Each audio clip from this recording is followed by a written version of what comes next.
Hello po, good morning. Ito magluluto naman po tayo ng ating mga upload sa ating RB Cooking TV. Ayan, so magluluto po tayo ngayon ng banana sinarudsod or ginamos kung sa Bicol. Ayan po, yan po na ating mga sangkap guys, yung ating OB condensed, yung ating flour, yung ating calamine, yung baking powder, yung ating itlog, dalawa, yan po, yung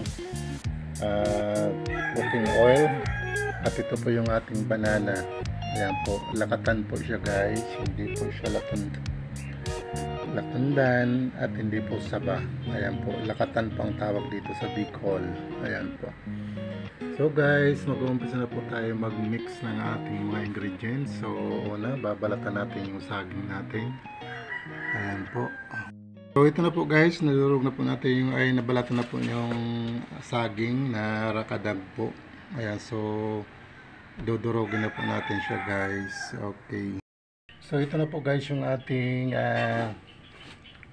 pancake, yung ating banana pancake, OB flavor. So ayan na po guys, na-mix na po natin yung ating lahat ng mga ingredients. So ayan na po siya guys. So mag-umpisa na po tayo magluto. Okay. Ito na po guys, so mag-umpisa na po tayo magluto. So pinapainit lang natin yung ating kawali na mayroong pong oil. Ayan po. So maglalagay na po tayo guys, isang kutsara lang na so dadalawin natin kasi kulang. Ayan po.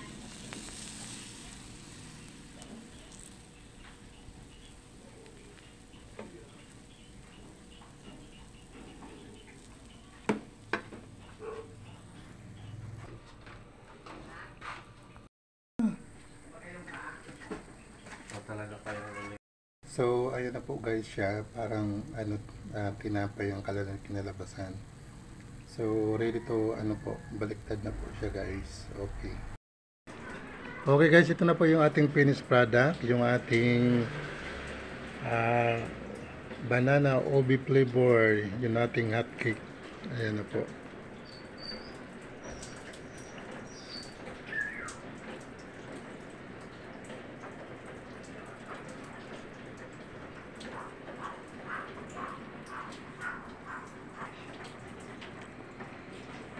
Ito na po guys, so napakalambot po. Ayan po. Yung ating banana hot cake, OB flavor. Ayan.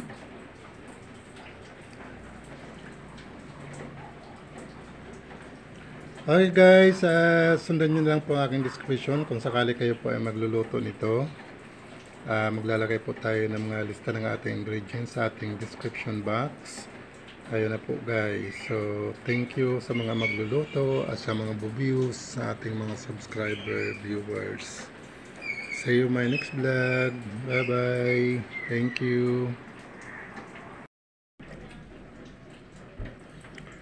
Ito na po guys yung ating finished product. Ayan po. So, doon po sa ating gusto magluto sa ating recipe guys, so sundan nyo lang po ang ating description box. Maglalagay po tayo ng ating mga ingredients guys. Ayan po. So hindi na po natin napakita yung ating pag-mix ng ating mga ingredients kasi po nasira yung ating video. Yan po, ilalagay ko na lang po ang aking finished product at saka mga ingredients po. Ayan po guys. So ito nga pala po guys yung ating banana OB flavor, yung ating pancake. Ayan, pancake banana OB flavor. Ayan po. Okay. So ayan po. Thank you for watching. See you in my next vlog. Bye bye.